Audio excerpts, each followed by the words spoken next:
Hello Flight Simmers and welcome back to Alpha Hotel Flight Simulator Training.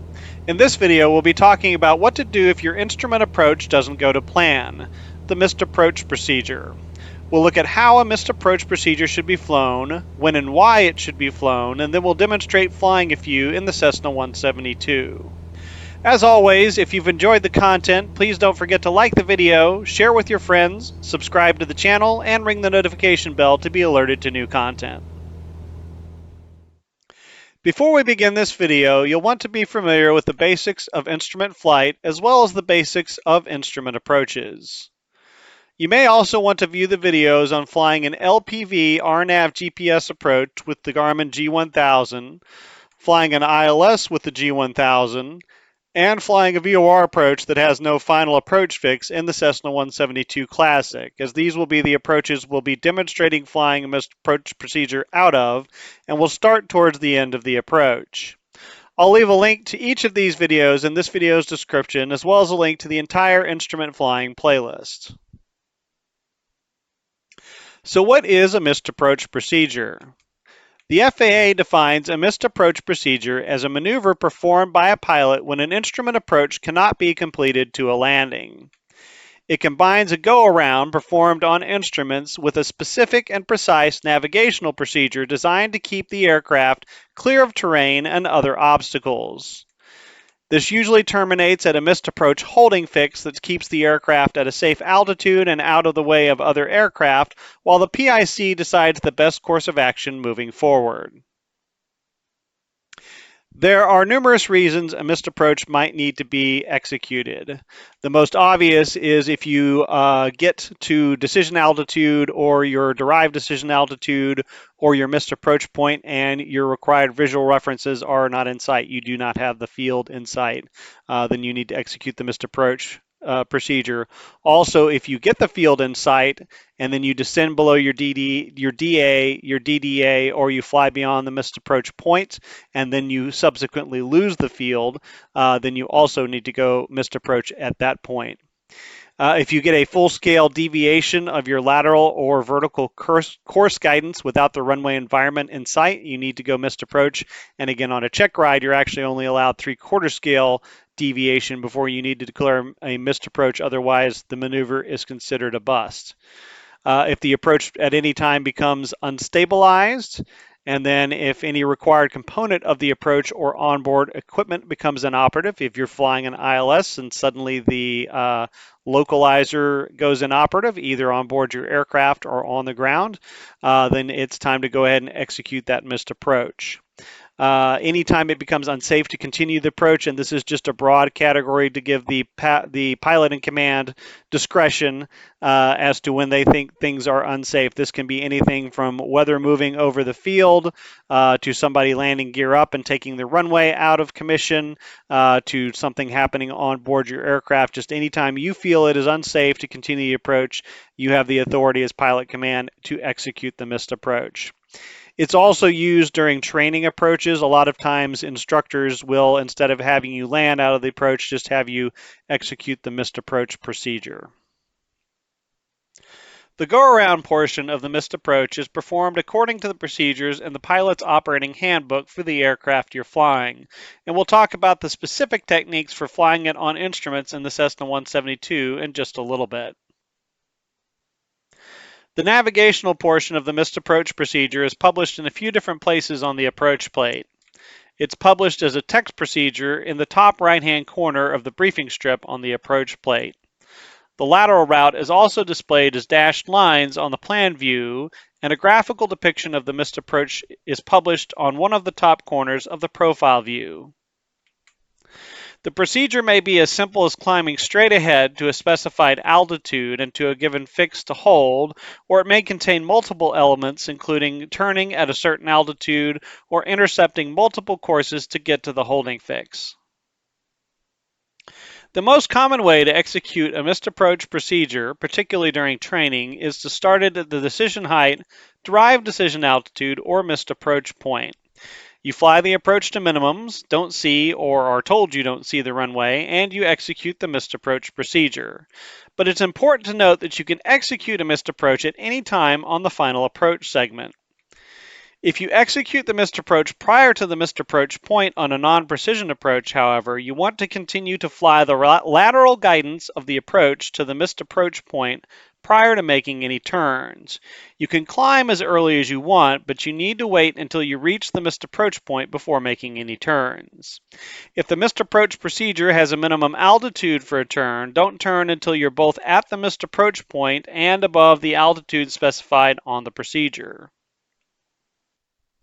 So to give an example of how this would work, let's assume that we're shooting the localizer to runway 36 at New Century Air Center in Olathe, Kansas. Identifier on the field is Kilo India X-ray Delta. So the way that the localizer approach would work is we would intercept the localizer and be level at 2,700 feet until we hit the missed approach, or excuse me, until we hit the final approach fix, which is identified with 6.4 DME on the localizer. At that point, we would descend down to, if we're doing a continuous descent final approach, down to our derived decision altitude of 1470. But let's assume that we get down around, say 2,000 feet or something like that, and the tower calls up and they say, hey, landing clearance is canceled. Somebody is disabled on the runway. Runway is unavailable. Execute the missed approach. We can go ahead and, even though we're pretty far out here still, we can go ahead and climb, start our climb up to 4,000 feet. But we need to continue to track the localizer until we get to the missed approach point, which is located at the runway threshold, and it is identified with being on the localizer at 1.4 DME. So we don't want to make any turns prior to reaching 1.4 DME, and we will be counting down on the DME since we're flying towards the transmitter. You'll also notice on the missed approach procedure here, it has a missed approach procedure of climbing to 2,700 feet, and then making our climbing left turn to 4,000 to intercept that radial out to Topeka Vortex, or VOR. Yep, that is a vortex, sorry. So we want to make sure that we are both at or beyond 1.4 DME and at or above 2,700 feet before we make any turns. Both of those criteria need to be met before we can start making any turns.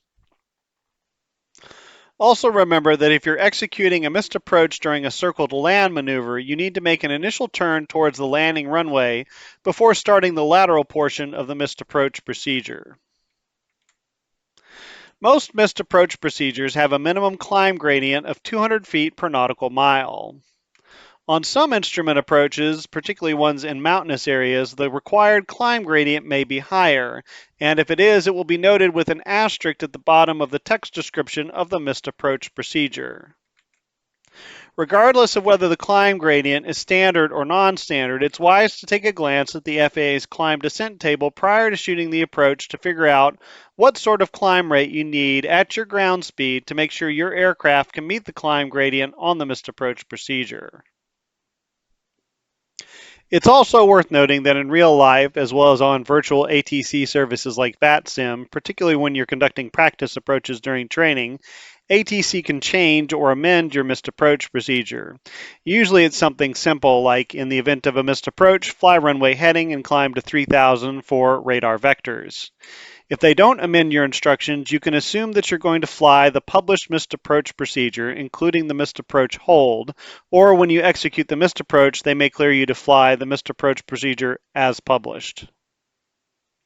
Executing a missed approach procedure on a GPS approach is a little different in that the procedure is usually based on flying over GPS waypoints rather than using ground-based nav aids. While this is generally a little easier, it does come with a little catch.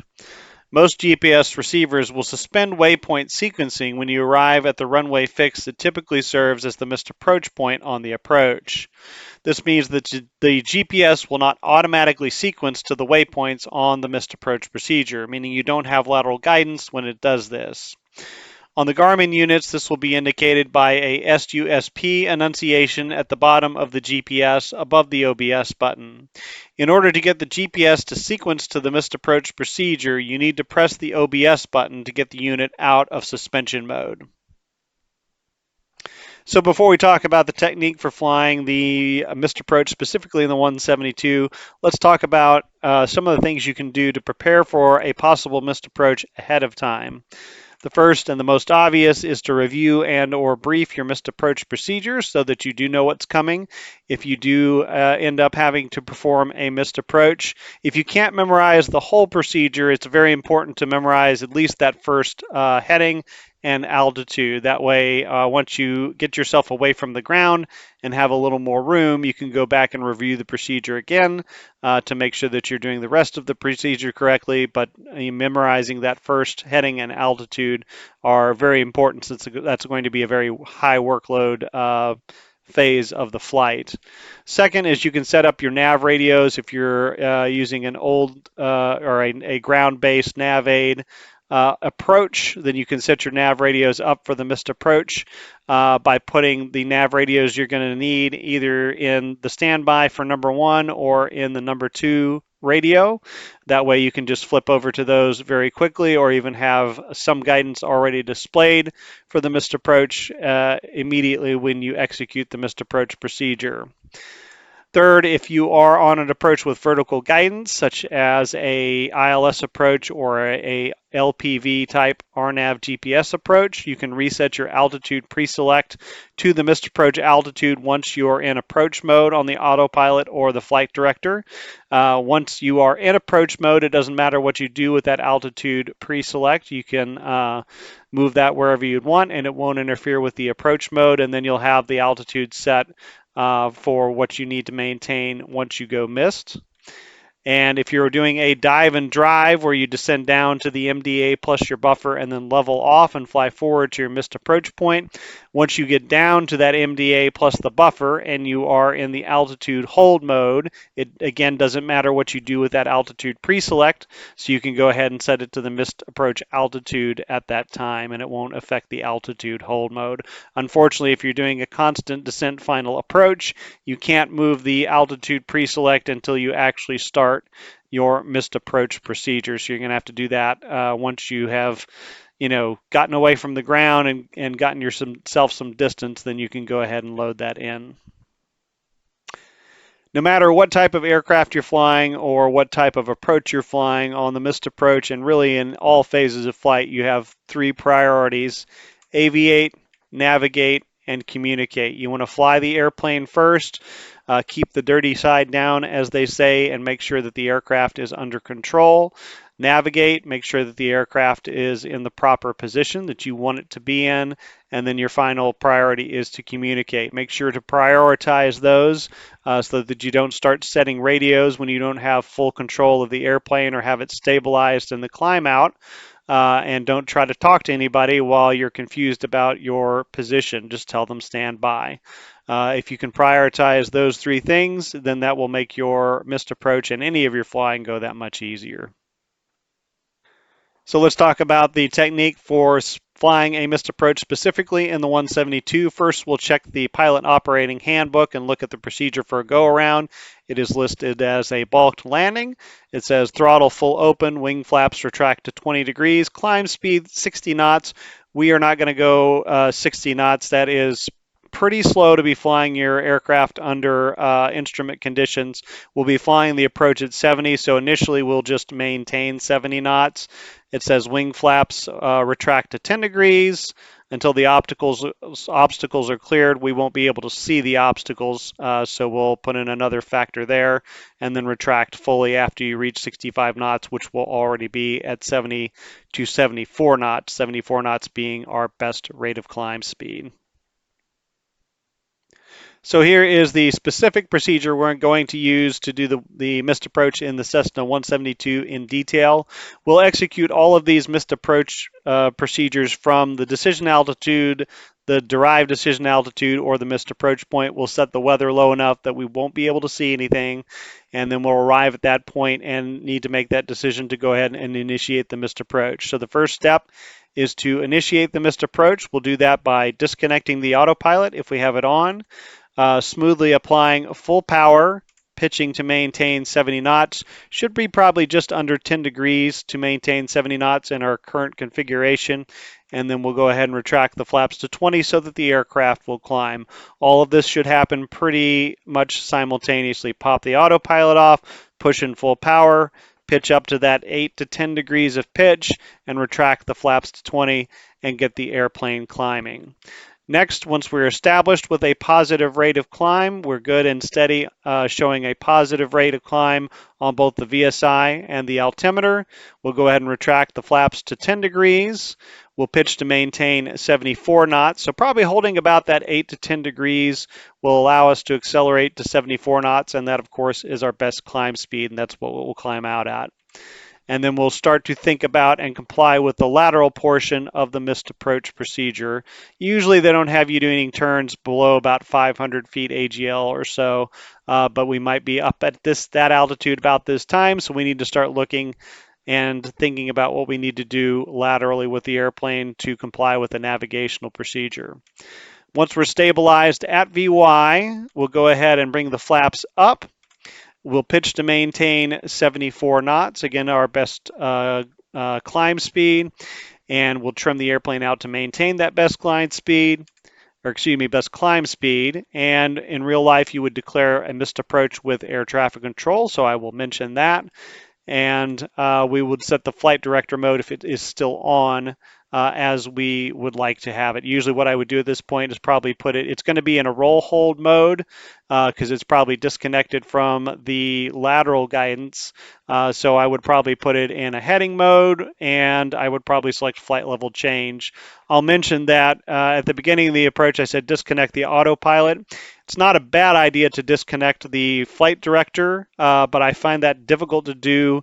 The flight director is not going to give you guidance on the missed approach since we don't have a toga mode or a toga button, take off and go around button on this autopilot and on this flight director. So it is not going to be giving us guidance initially. So some people would say it's better to just get rid of it. In Flight Sim, I find that difficult to do because it's another button you have to reach down with your mouse and find it and do all that while you're trying to fly the airplane in a missed approach. So typically I will just leave it on, and then as soon as I've got it stabilized and climbing at best rate, then I'll go ahead and reset it to flight level change and heading, or leave it in roll mode or something like that. But once you're stabilized at best rate of climb, that's a good time to look and see what mode you'd like it back in, and if you turned it off, to turn it back on again. Once we get to 800 feet, that is the minimum engagement height for the autopilot, then we can go ahead and set the autopilot as desired. If you'd like to turn it back on, I do recommend that. If you got the flight director good and set up at that point, then that will definitely help to desaturate your workload and then accomplish your after takeoff checklist. So the first missed approach procedure we'll look at is the missed approach from the RNAV GPS to runway 36 in Stuttgart Municipal Airport in Stuttgart, Arkansas. Identifier at that field is Kilo Sierra Golf Tango. This is from the video where we did a demonstration flight on how to fly an RNAV GPS LPV approach on the Garmin G1000, and we also covered it on the Garmin GNS 530 as well, and I will leave links to those videos in this video's description if you want to look at how to fly the full approach.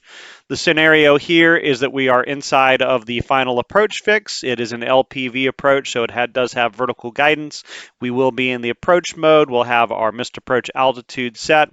And the scenario for all these approaches is we're going to fly down to our minimums, either our decision height, DDA, or to the missed approach point, and we'll set the weather so that we won't be able to see anything, so we don't get a visual and we have to initiate the missed approach.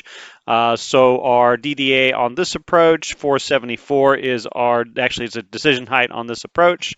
Our decision altitude is 474. So once we get down to 474, we'll take a look out. We won't see anything, and we'll have to execute a missed approach. A little note on that. This is a decision height. It is the point at which you make the decision to execute the missed approach. So since there is a slight delay in getting to that altitude and actually making the decision and executing the procedure, you will most likely dip under this altitude by a little bit, and that is to be expected, and that is not considered a bust on a check ride. No more than about 25 feet or so is probably what's considered acceptable. They don't want to keep see you trucking on down to like 100 feet above the touchdown zone elevation, but it does take a few seconds to recognize that you don't see anything and to react and perform the missed approach procedure. So the missed approach procedure, again, is located in a text description up at the top hand right corner. It says missed approach, climb to 2000. That means straight out, direct to Zedek and hold. And you can see it's depicted right here, straight on out to Zedek. And then we have our holding pattern there. Probably a teardrop entry is going to be the most efficient entry, although on this approach and this missed approach, the GPS will actually tell us that. And the GPS will actually fly the hold if we'd like it to. And then we have, again, the graphical depiction right here, straight out 2000 and proceed to Zedek, and that's our holding fix. So we will fly down. Again, we'll configure slightly outside Elias. By the time we join up with the approach, we'll be configured and descending probably about 500 feet above the minimums. We'll get down to the decision height. We'll execute the missed approach. When we hit the runway 36, which is the missed approach point for a non-precision approach without vertical guidance, you will notice that the GPS will not sequence out to Zedek. It will go into that suspension mode, and so we'll have to go ahead and hit the OBS mode. But once we do that, we will have lateral guidance, and it will fly all the way out to Zedek for us and even enter the hold and stay in the holding pattern until we tell it to do something else, as long as we activate the appropriate autopilot modes. So let's take a quick look at the weather settings that we'll use to fly these approaches and not be able to get in. So what we're going to do is click on the lowest cloud layer here, make sure that your altitude calculation is set to AMSL, and then click on the lowest cloud layer. It doesn't matter really what you do with the top one. Set it to coverage 100%. Set it to a density of a 5. That's what will drop your visibility down like this. Scatter doesn't matter what you do with that. The tops I recommend sitting at around 10,000 feet or so, and then the bottoms just crank all the way to as low as it will go. It's going to be about negative 1640, and that will give you this nice fog effect. As far as the other settings, if you want to crank the visibility down even more, you can crank up the precipitation, and that will give you almost zero visibility, but you don't necessarily have to do that. Snow depth, we're not going to use lightning. We won't use temperature around 75 and pressure standard at 2992. And again, you could crank the humidity all the way up too if you wanted to really limit your visibility. Changes the coloring just a little bit, but you could play around with that as well. But this should give us, just with the cloud deck height and the density on the clouds, should give you near zero visibility, enough that you will not be able to see anything from a standard ILS decision height. And this setting should work for all of the approaches, so that's the weather we'll use for all of the approaches. All right, so we are in the aircraft. We are on an active pause right now, and we are about 500 feet from our minimums on the RNAV GPS approach into runway 36 into Stuttgart. Again, the weather has dropped down after we passed the final approach fix, so it's unlikely we're going to see anything, but we will go ahead and continue the approach to minimums and then look up, take a look, see if we see anything, and then make that decision to go missed approach. We do have the autopilot on right now. It is in both nav tracking and glide path tracking, so it is in approach mode. We'll have to turn that autopilot off. We do have our altitude pre-select set to 2,000 feet, so that is set for our missed approach already. And we've got the GPS in the appropriate mode. We don't need to set any nav radios or anything like that, so everything looks to be good.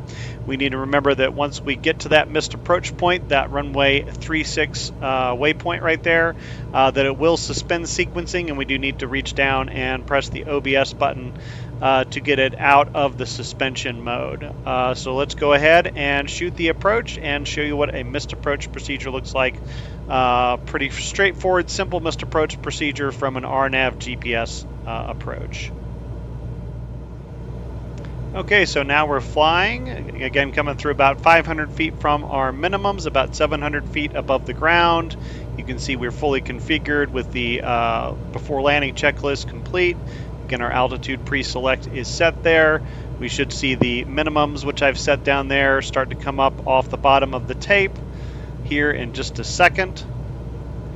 So we'll fly down to our decision altitude, take a look. There's the minimums coming off the bottom of the tape there. 500. It's 500 feet from the ground.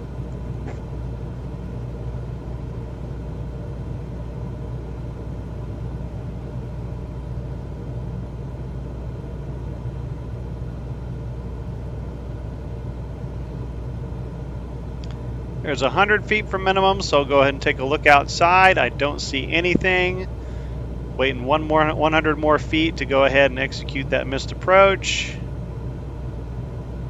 All right, there are our minimums right there. I don't see anything. Autopilot is off. Power up, flaps to 10 degrees, pitching up to hold 70 knots and trimming up as I pitch up. There is a positive rate of climb, so I'll go ahead and retract my flaps to 20 degrees. Again, trying to pitch for 70. I can accelerate to 74 knots now. There's 74. I believe I'm clear of all the obstacles, so go ahead and bring the flaps all the way back up. I'm going to go ahead and zoom in on my gauges. Oops, dip down a little bit. There, and now I can go ahead and do what I'd like to do with the flight director. I'll just put it in a flight level change mode, and then nose up to 74.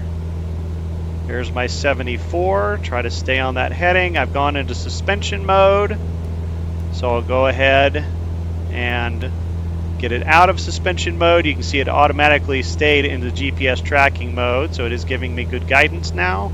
So I'll just fly the flight director. I am above 1,000 feet, or excuse me, above 800 feet AGL. So I'll go ahead and bring that autopilot back on. It's doing what I want it to do, reduce my workload. It's going to track that course. Bring it out here so you can see the moving map here. So it's going to track that course out to the holding pattern, and it will even enter the holding pattern for me. We would go ahead and flip over to our approach control frequency. We'd declare the mist on the common traffic advisory frequency, and then we would declare the mist also with air traffic control. They call back, they say radar contact, proceed direct ZEDEC, hold is published. And so we need to report when we're entering the hold there. And then we're above 1,000 feet, so we can go ahead and accomplish the after takeoff checklist. And again, the GPS will track out to the missed approach holding fix and even enter the hold for us, and then just stay in the holding pattern until we tell it to do something else. So that is a missed approach, fairly straightforward missed approach from an RNAV GPS approach, just going straight out to a holding fix and holding at that holding fix. So the next approach we'll look at is the ILS or localizer runway 36 at New Century Air Center in Olathe, Kansas. Identifier on that field is Kilo India X-Ray Delta. And this is from the video where we demoed flying an ILS approach in both the G1000 and the Cessna 172 Classic Analog or Steam Gauge panel. And I'll leave a link to those videos in this video's description as well. If you want to see the full approach, the setup for this one is we will be on the glide slope descending down from 2,700, again, probably about 500 feet above the minimums. We will set the weather so that we will not be able to see anything, and then we'll have to execute the missed approach. We execute the missed approach at the decision altitude, so 1267 is when we initiate the missed approach. But the missed approach is a little more complicated on this one. It's climbed to 2,700 straight ahead, then climbing left turn to 4,000 on the Topeka Vortac 107 radial, and then track that out to Rugby intersection, which is at the Kansas City 25 DME and hold. So we climb straight out to 2,700 feet before we make any turns, and then we make a turn probably about 30 to 45 degrees to intercept and track this radial, this Topeka radial, the 107 radial here. That'll be a 287 course to go this way. And then we track that radial, and then it does have an inset here where it actually shows where that is.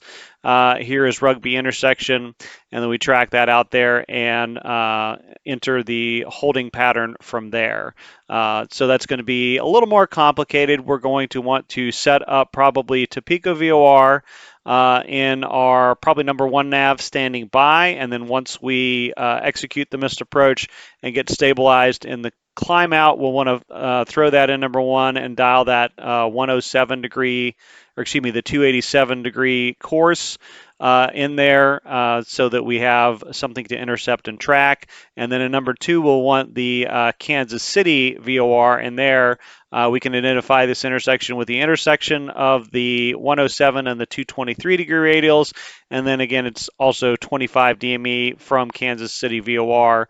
So once we have met all those requirements, we know that we are established at that fix, and then actually to fly the hold, we have to fly that inbound on the 223-degree radial, which will be a 043-degree course to get into that holding pattern. So a little more complicated, a missed approach procedure. Initially, it's going to be the same as our GPS procedure, but it is a little more complicated to identify well, it's more complicated to fly the procedure once we get up to 2,700 feet and have to start turning and tracking things, and then going out to the holding pattern is a little more complicated. So we'll need to have all that set up. All right, so we are set up again in a flight freeze about 500 feet or so from our decision altitude on the ILS to runway 36 in the New Century Air Center in Olathe, Kansas. And so we've got things set up a little bit differently. Obviously, we have the CDI up for the ILS approach. We have our localizer frequency in there, but we have set up our radios for the missed approach. I do have Topeka standing by in number 1, and then I have it active in number 2, so that I have the bearing pointer up there so I can kind of tell where I am in relation to that missed approach point, or to that missed approach procedure. And so I have some situational awareness once I execute the missed approach and start that turn at 2,700 feet. The other thing I'm going to do is I'm going to throw Kansas City, which is 1325, into the backup, the standby for number 2, and that way when I get active, or when I get to the point where I'm actually flying the missed approach procedure, navigating out to Topeka, or on that Topeka radial, I can go ahead and switch over to Kansas City. What I'll do when I go missed approach is I'll flip from the ILS frequency to the VOR frequency, to Topeka's VOR frequency on number 1, and then I'll flip over to Kansas City on number 2. So I will actively be navigating to that missed approach navigation area using number 1, and then I'll use number 2 to identify the fix and know when I'm there. The other things I've done, I have set up my missed approach altitude and my altitude pre-select. And I've got the DME up for number 1, so that I have good DME from Topeka. And then I also have the bearing pointer up for nav number 1, and also for nav number 2. So bearing pointer 1 is nav number 1, bearing pointer 2 is nav number 2. Everything else I think is set there. So let's go ahead and show you what a missed approach looks like with a slightly more complicated missed approach procedure. Again, the missed approach as published is going to be climb to 2,700 feet straight out, and then make a climbing left turn to 4,000 and intercept the Topeka Vortex 107-degree radial out to Rugby, which is the Kansas City 25 DME fix, and hold. All right, so we are flying about 500 feet from our minimums. We do have our minimum bugs set down here. So we'll get to about 1370 and take a look outside, see if we can see anything. And then if we reach the minimums and we don't see anything, it's time to execute the missed approach. 500. There's 500 feet from the ground. You can see our minimum bug is coming up off the bottom of the tape there.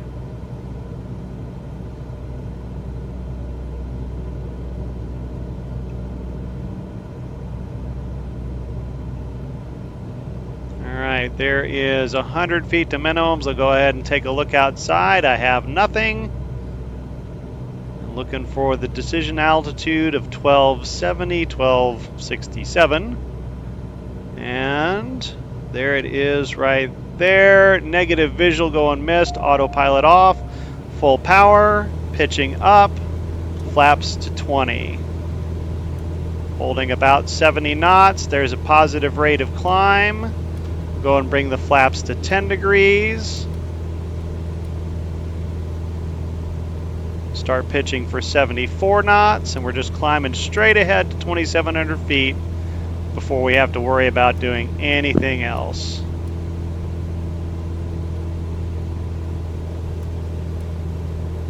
All right, good and stabilized at my best rate of climb speed, so I'll bring the flaps all the way, the rest of the way back up. I'll go ahead and zoom in on the gauges here.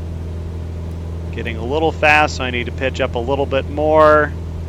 About 1,800 feet is 800 feet above the ground. Go ahead and put it in flight level change mode. It's got me at 74 knots. I'll just put it in a heading mode too. And I can go ahead and turn the autopilot back on, reduces my workload. I've called missed with the tower. They sent me back to approach. They say execute the missed approach hold as published. All right, so the aircraft is good and stabilized in its climb. I will go ahead and think about navigating now. I've aviated, I've communicated, now it's time to navigate. So I'll dial in 17.8 and I'll go ahead and twist my course over to 287. And then once I get at 2,700 feet, that's where I go ahead and execute that turn intercept. I'll probably put it in, it looks like about a 30-degree intercept should work out. It's about a 315 or so. There's 2,600 feet. And then there's 2,700 feet. So I'll go ahead and turn it over to about 315.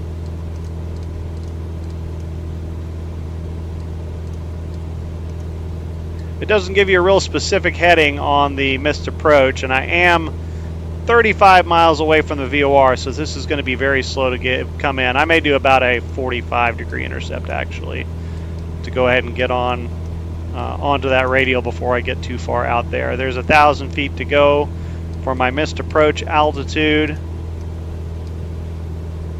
Things are getting less busy, so I'll go ahead and accomplish that after takeoff checklist.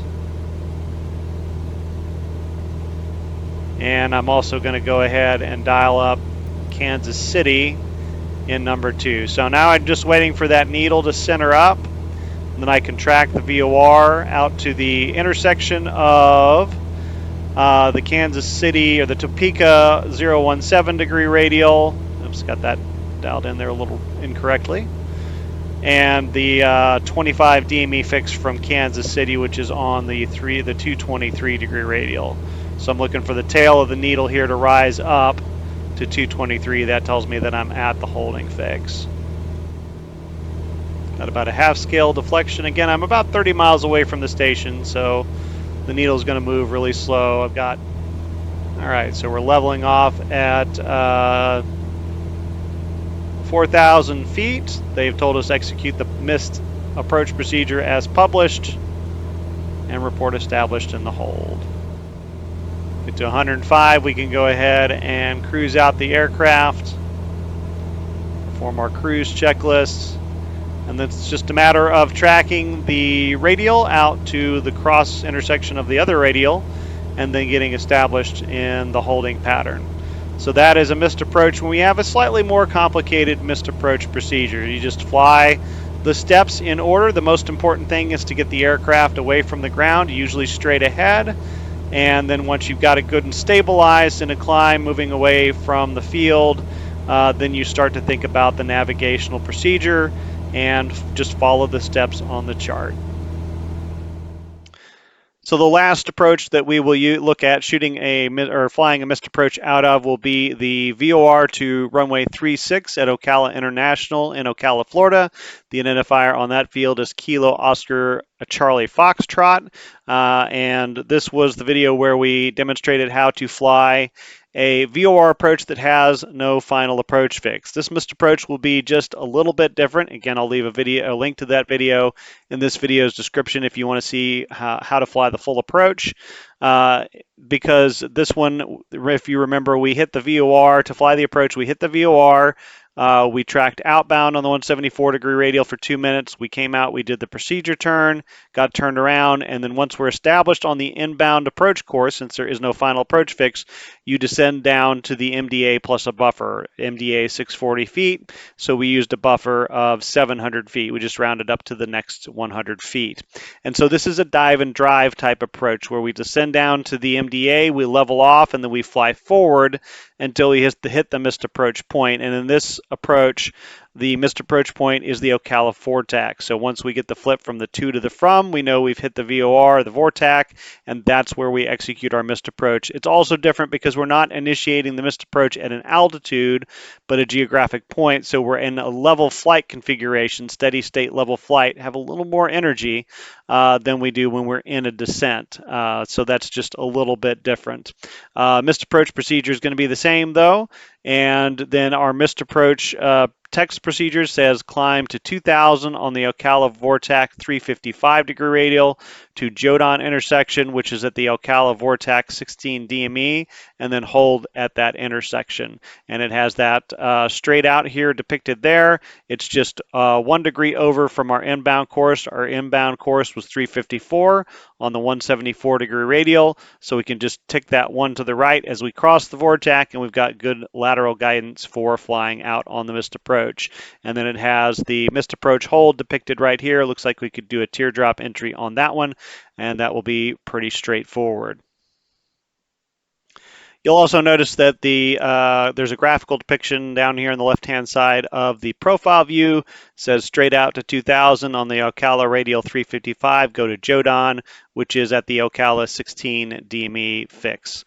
The other thing that I'll mention is since it is a dive or drive descent, since we're descending down to the MDA plus the buffer and leveling off and allowing the autopilot to capture that altitude, once the autopilot has gone into an altitude hold mode and is good and stabilized at that altitude hold mode, that's the time on this type of approach where we can go ahead and dial our altitude pre-select up to 2000 for the missed approach.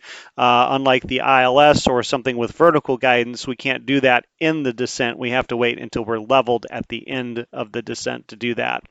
And a reminder that with a CDFA, we can't do that until we have actually started the missed approach procedure because we want it to have that ability to capture the MDA plus the buffer and prevent us from going any lower than that on the approach. But, you know, since we're doing a continuous descent, that won't be until about the time that we need to go missed approach. So we would have to reset that as we do the missed approach procedure. Okay, so we are level at the MDA plus the buffer at 700 feet. We're about 3 miles from the VOR, and we did go ahead and we are in a good altitude mode, hold mode here on our autopilot. So I went ahead and reset the altitude pre-select to 2,000 feet. So this one will be just a little bit different because we are starting this approach from level rather than starting it from a descent. So that will be just a little bit different. What we're going to do is we're going to start flying here in just a second, and we're going to progress towards the VOR. Our visual descent point is 2.7, so that's about where we should see the field, but the missed approach point isn't until we actually cross the VOR, so we want to actually initiate the missed approach point, or excuse me, initiate the missed approach procedure until we get the flip on the to from flag from the to the from. So that's how we'll execute the procedure, and it'll be just a standard procedure from there. And so we'll go ahead and get flying here. All right, so we're flying now. We're progressing towards the VOR. 2.7 is our visual descent point. That's where we would normally start down from the runway if we can see something. So we'll go ahead and take a look outside. There we are. See if we can see anything. Right now we can't. So as we get closer to the runway, we need to have it in the back of our minds that even if we see the runway, we may be too high to make a safe descent. In fact, if we decided we were too close to the runway, we could go ahead and execute the climbing portion of the missed approach a little earlier if we wanted to. But we'll go ahead and fly this, by the book and fly it once we get to the missed approach point, which is when we cross the VOR on this approach. And 1.1 DME is going to be about even with the threshold of the runway. So at that point we know it would be too close into the runway to make a safe descent. So at that point I'm pretty much thinking a missed is a foregone conclusion.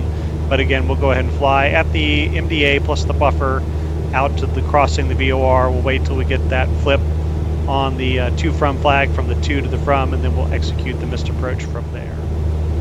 There's about a half a mile, so we're getting close.